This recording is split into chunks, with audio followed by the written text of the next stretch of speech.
But what I thought about is what's the through line? Because when we're talking about the battle of ideas and the collapse and the ability of people to have the battle of ideas, it transcends everything, right? So we're talking about foreign policy.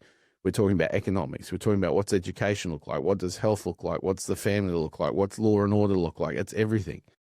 The one thing I think has been removed that actually touches on everything that's gone wrong is discipline. We remove discipline from school, right? You don't get the cane or the strap, or there's no real consequences for your behavior. And I'm not advocating belt every kid unnecessarily. I'd like to do a whole episode on whether or not we should have corporal punishment back, but it could be something where you can opt out. If you don't want your kid to get the strap if they really deserve it, you opt out. If I want them to, I want that discipline. We've taken the discipline away. That look at how people speak to our police officers. Now, generally speaking, there's always going to be bad apples. Someone can always pull up a video and go, oh, look at this police, police brutality.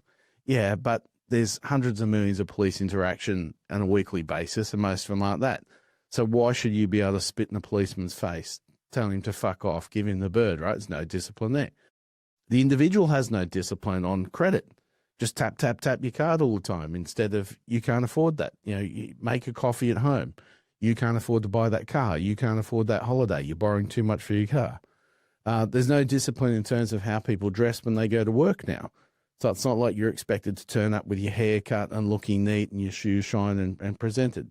So there's a lack of individual discipline, which is leading to a lack of macro level discipline, because if the individuals themselves aren't disciplined and they get into leadership, they get into government, they're not disciplined. So we've got ill discipline around fiscal deficits.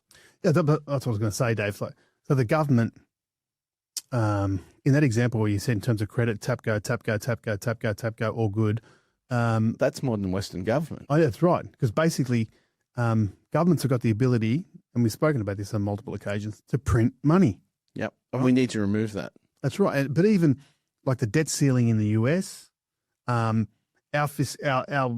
foreign debt here in Australia, just the lack of discipline around that to make the hard decisions to say you can't have it all at once and you need to get back to sustainable and define what sustainable is, right? Correct. So paying 17% of your income on interest or whatever the number might be to fund debt to deliver X, Y, and Z. Well, look at whatever you're delivering and maybe let's not have X, Y, and Z all at once, right?